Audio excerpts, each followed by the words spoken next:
दोस्तों एएसओआईबी को मिलती है 13 महीनों की सैलरी। एएसओआईबी एक ऑफिस जॉब है या एक फील्ड जॉब। एएसओआईबी का ट्रांसफर कभी भी और कहीं भी हो सकता है पूरे भारत में।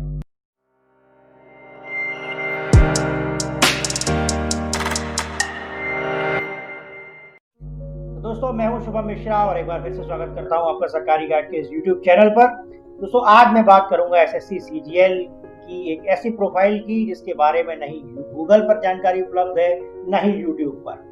दोस्तों आज हम जानेंगे एएसओआईबी की कंप्लीट इंफॉर्मेशन। दोस्तों एएसओआईबी की इस सीरीज में मैं आपको बताऊंगा एएसओआईबी का काम क्या है, उसकी सैलरीज, उसके प्रमोशंस, उसकी ट्रेनिंग, किस तरीके के ट्रांसफर एएसओआईबी को अपने करियर में देखने होते हैं। उसके अलावा मैं बताऊंगा आपको एएसओआईबी की जॉब के पॉजिटिव्स एंड नेगेटिव्स, बताऊंगा कितने मार्क्स और कितनी रैंक पर ये पोस्ट मिलती है, और इसके अलावा जितने भी डाउट्स आपके एएसओआईबी के बारे में हों वो आप कमेंट सेक्शन में हमें किसी भी वीडियोस के बताएं, हम आपको उसका जवाब भी देंगे। तो चलिए लेट्स बिगिन। एएसओआईबी की बेसिक इन्फॉर्मेशन। एएसओआईबी आता है मिनिस्ट्री ऑफ होम अफेयर्स के अंडर में, जो रिपोर्ट करती है गवर्नमेंट ऑफ इंडिया को। Pay level and posting, pay level 7 group B grade pay 4600 की पोस्ट है। क्या अंतर है पे लेवल, ग्रुप और ग्रेड पे में दोस्तों, इसको मैं बताऊंगा एएसओआईबी सीरीज की वीडियो नंबर 2, जिसमें मैं बात करूंगा एएसओआईबी की सैलरी, उसके प्रमोशंस की। पोस्टिंग लोकेशन, एएसओआईबी की पोस्टिंग पैन इंडिया पूरे भारत में कहीं भी हो सकती है, जनरली न्यू दिल्ली में होती है या फिर जितनी भी राज्यों की राजधानी है, स्टेट कैपिटल्स, उनमें होती है। Exam criteria, exam pass SSC CGL के थ्रू सिलेक्शन है। एजुकेशनल क्वालिफिकेशन ग्रेजुएशन होना चाहिए। और एक important point, ASO IB is not for physically handicapped candidates. Age limit maximum 30 years is permissible. Vacancy CGL 2017 की बात करूं तो 8,718 टोटल वैकेंसीज थी, उसमें एएसओआईबी की 51 वैकेंसी। तो दोस्तों ये थी एएसओआईबी की बेसिक इन्फॉर्मेशन। अब हम जानेंगे एएसओआईबी के काम के बारे में, जानेंगे इंटेलिजेंस ब्यूरो आखिर किस तरीके के काम को करती है, क्या एएसओआईबी की जॉब एक ऑफिस जॉब है या वो फील्ड में भी काम करता है, और जानेंगे एएसओआईबी के सब एक नेगेटिव पॉइंट यानी कि ट्रांसफर लायबिलिटी। दोस्तों अब मैं आपको बताऊंगा इंटेलिजेंस ब्यूरो के काम के बारे में और समझाऊंगा एएसओआईबी क्या काम करता है।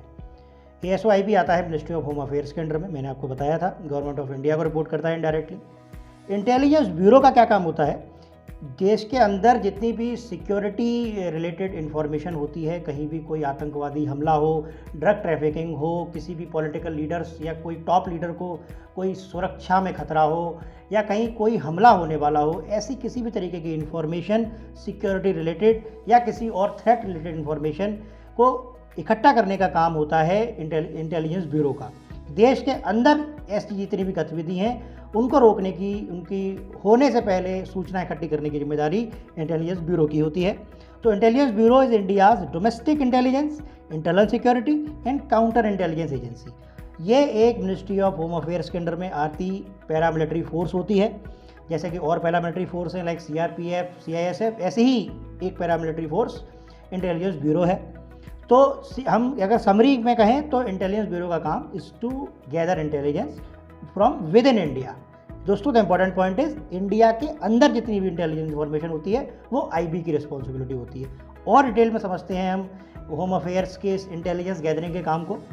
मिनिस्ट्री ऑफ होम अफेयर्स ने जो सूचना इकट्ठे करने का जो तंत्र है उसको 2 हिस्सों में डिवाइड किया है, एक्सटर्नल एंड इंटरनल। देश के अंदर की जो भी सूचना इकट्ठी करनी होती है, आतंकवादी विरोधी गतिविधि की, ड्रग ट्रैफिकिंग की, कोई भी पॉलिटिकल लीडर की, अटैक रिलेटेड इन्फॉर्मेशन की, वो सारी जिम्मेदारी होती है इंटेलिजेंस ब्यूरो की। देश के बाहर ऐसी कोई भी गतिविधि अगर है उसको समय से पहले उसकी जानकारी इकट्ठी करने की जिम्मेदारी होती है research and analysis wing raw की। एक इम्पॉर्टेंट और पॉइंट, इंटेलिजेंस ब्यूरो ने अपने जितने भी ऑफिसर्स हैं उनकी रैंक को 2 पार्ट में डिवाइड कर रखा है, एग्जीक्यूटिव एंड मिनिस्ट्रियल कैडर। ये क्या होता है इसको डिटेल में समझते हैं। यहाँ पे हम ये भी जानेंगे कि एएसओआईबी का काम क्या है। इंटेलिजेंस ब्यूरो ने अपनी जितनी ऑफिसर्स रैंक है उनको 2 पार्ट में डिवाइड किया है, executive cadre and ministerial cadre. Executive cadre performs a field job like intelligence input gathering, security task, कहीं भी कोई सूचना इकट्ठी करनी होती है फील्ड में, उसका काम होता है एग्जीक्यूटिव कैडर का। दूसरा एक कैडर होता है मिनिस्ट्रियल कैडर, जो सिर्फ और सिर्फ ऑफिस रिलेटेड जॉब करता है, फील्ड से जो इन्फॉर्मेशन आती है उसको प्रोसेस करता है, उसकी फाइल बनाता है और सीनियर्स तक पहुंचाता है। तो दोस्तों एएसओआईबी आता है मिनिस्ट्रियल कैडर में। एएसओआईबी की जॉब एक ऑफिस जॉब होती है, डेस्क जॉब होती है, और फील्ड से जो इन्फॉर्मेशन आती है उसको वो प्रोसेस करता है, उसकी फाइलिंग करता है और नेक्स्ट लेवल तक सुपर यानी कि सीनियर लेवल तक पहुंचाता है।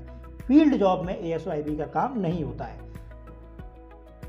दोस्तों ASO/IB की जानकारी आप देख रहे हैं, सरकारी गाइड की टीम के ASO इंटेलिजेंस ब्यूरो ने सारी जानकारी हमें प्रोवाइड कराई है। 100% ऑथेंटिक जानकारी है ये। इस समय गूगल, यूट्यूब कहीं पर आप जाएंगे तो इस तरीके की जानकारी आपको प्रोवाइड नहीं कराएगा कोई भी। सरकारी गाइड की कोशिश है कि ASO/IB रिलेटेड जितनी भी इंफॉर्मेशन है वो सारी हम इस वीडियो सीरीज में आप तक पहुंचाएं। तो अब क्या काम है ASO/IB का और डिटेल में समझते हैं। ASO/IB की जॉब दोस्तों एक ऑफिस जॉब है, डेस्क जॉब है। अपनी ट्रेनिंग में उसको समझाया जाता है कि ऑफिशियल इन्फॉर्मेशन को ब्रीफ एंड प्रिसाइज फॉर्मेट में किस तरीके से प्रोसेस किया जाए। जो भी फील्ड ऑफिसर्स होते हैं, ACIOs होते हैं, वो इंटेलिजेंस इन्फॉर्मेशन लेके आते हैं, उसको प्रॉपर फाइलिंग करी जाती है, उसका डॉक्यूमेंटेशन किया जाता है इंग्लिश लैंग्वेज में। वो काम होता है ASO/IB का, वो उसकी फाइलिंग करता है और जो भी सीनियर्स होते हैं लाइक डिप्टी डायरेक्टर होता है, एडिशनल डायरेक्टर होता है, उन तक वो फाइल फिर पहुंचाई जाती है। उसके अलावा भी ASO/IB अलग अलग सेक्शंस में काम करता है, जैसे कि billing sections, accounts, office administration, political sections, technical, pension, record maintenance, इस तरीके के सेक्शंस में भी ASO/IB की ड्यूटी लगती है।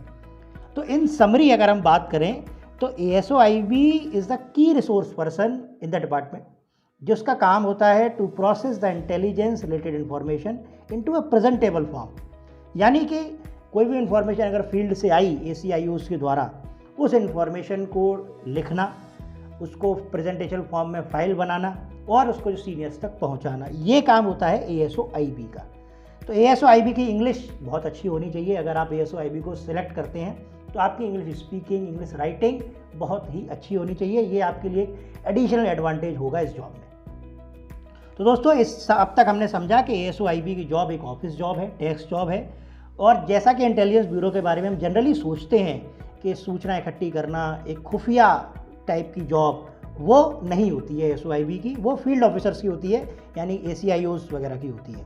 दोस्तों एक और ख़ास बात, बहुत सी CGL की जॉब्स ऐसी होती हैं जो फील्ड जॉब भी प्रोवाइड कराती हैं, like excise inspector, income tax inspector. आप चाहते हैं कि ASO/IB को अगर हम ऐसी किसी जॉब के साथ कंपेयर करके आपको इसके फ़ायदे और इसके नुकसान के बारे में बताएं तो हमें कमेंट सेक्शन में बताएं कि ASO/IB को हम SSC CGL की किस जॉब के साथ कंपेयर करें, किसी ऑफिस जॉब के साथ यानी कि ASO MEA CSS के साथ, या फिर किसी फील्ड जॉब के साथ। हमें कमेंट सेक्शन में लिख के ज़रूर बताएं। ट्रेनिंग की बात करें दोस्तों तो ASO/IB की ट्रेनिंग रीजनल ट्रेनिंग सेंटर्स जो पूरे भारत में बने हुए हैं उनमें होती है। इस ट्रेनिंग में आपको सिखाया जाता है आपकी roles and responsibilities of ASO, central government के कोड ऑफ कंडक्ट के rules, official noting drafting system, forward backward reference यानी कि फाइलिंग कैसे करनी है, फाइल सरकारी सिस्टम में कैसे बनती है, सीनियर्स तक कैसे पहुंचानी होती है, वो आपको सिखाया जाता है। गवर्नेंस के बारे में बताया जाता है, RTI के बारे में बताया जाता है। इसके अलावा एक्स्ट्रा करिकुलर एक्टिविटीज़ में आपको मेडिटेशन, योगा, मोटिवेशन क्लासेस कराई जाती है, पर्सनालिटी डेवलपमेंट के कोर्स कराए जाते हैं और सेंट्रल गवर्नमेंट की एम्प्लॉय वेलफेयर पॉलिसीज़ के बारे में भी आपको बताया जाता है। दोस्तों अब मैं आपको ASO/IB के एक कंपैरेटिवली नेगेटिव पॉइंट के बारे में बताऊंगा। हो सकता है हम में से बहुत से जो एंथुजियास्टिक लोग हैं उनके लिए पॉजिटिव पॉइंट भी हो, but most of the time इसको नेगेटिव ही कंसीडर करते हैं हम लोग। ये है ASO/IB की ट्रांसफ़र लाइबिलिटी। दोस्तों ASO/IB की ट्रांसफ़र लाइबिलिटी बहुत हाई है। आपका पूरे भारत में कहीं भी कभी भी, याद रखिए, पूरे भारत में कहीं भी और कभी भी ट्रांसफ़र हो सकता है। यानी कि पूरे भारत का मतलब, पैन इंडिया का मतलब, आपकी पश्चिम में अहमदाबाद तो नॉर्थ ईस्ट में कोहिमा भी ट्रांसफ़र हो सकती है, उत्तर में आपका लेह लद्दाख में ट्रांसफ़र हो सकता है, तो साउथ में आपका चेन्नई में ट्रांसफ़र हो सकता है। तो इस पूरे भारत में आपकी कहीं भी और कभी भी, ये दो वर्ड आप याद रखिए, आपका ट्रांसफ़र हो सकता है। एक फीमेल एम्प्लॉयज़ के लिए एक एग्जेम्पशन रहता है, वो भी एक्सट्रीम पर्सनल सर्कमस्टेंसेस में, या तो उनकी कोई फैमिली इशू है या फिर कोई प्रेगनेंसी इशू है, उस टाइम आप फीमेल एम्प्लॉयज़ को रिलैक्सेशन मिलता है। उनको सेंसिटिव एरिया में पोस्टिंग नहीं करी जाती है, जैसे कि नॉर्थ ईस्ट हो गया, लेह लद्दाख हो गया, इनमें पोस्टिंग फीमेल एम्प्लॉयज़ की एक्सट्रीम पर्सनल सर्कमस्टेंसेस में नहीं करी जाती है। दोस्तों इस नेगेटिव पॉइंट के बावजूद भी ASO/IB की जॉब SSC CGL के थ्रू मिलने वाली जॉब्स में सबसे ज़्यादा पर्क वाली जॉब है। One of the highest salary of SSC CGL मिलती है ASO/IB को। तो अगर हम ओवरऑल बात करें तो ASO/IB is a much better post तो दोस्तों ये थी एसओआईबी की वीडियो नंबर 1, जिसमें मैंने आपको बताया कि एसओआईबी का जॉब प्रोफाइल का काम क्या है, इंटेलिजेंस ब्यूरो आखिर किस तरीके का काम करती है, ये एसओआईबी की ट्रेनिंग्स कहाँ होती हैं, ट्रांसफर लाइबिलिटीज क्या है। इसके बाद दोस्तों अगली वीडियो जिसमें मैं आपको बताऊंगा उसकी सैलरीज, उसके प्रमोशंस, उसको मिलने वाले पर्क्स, जो कि एसएससी सीजीएल की one of the best post मानी जाती है पर्क्स के लिहाज से, और आपको बताऊंगा उसके करियर में हायरार्की स्ट्रक्चर क्या होता है। तब तक दोस्तों इस वीडियो के कमेंट सेक्शन में हमें लिख के जरूर बताते रहें कि आपके एसओआईबी की प्रोफाइल के बारे में क्या क्वेश्चंस हैं, जिससे कि मैं उनको अपनी अगली वीडियोस में शामिल करूं। तब तक के लिए सरकारी यूट्यूब चैनल को लाइक करें, सब्सक्राइब करें, जिससे कि आगे की सारी वीडियोस मैं आपके पास बिना डिले किए पहुंचा सकूं। तब तक के लिए हंसते रहिए, मुस्कुराते रहिए। Good bye.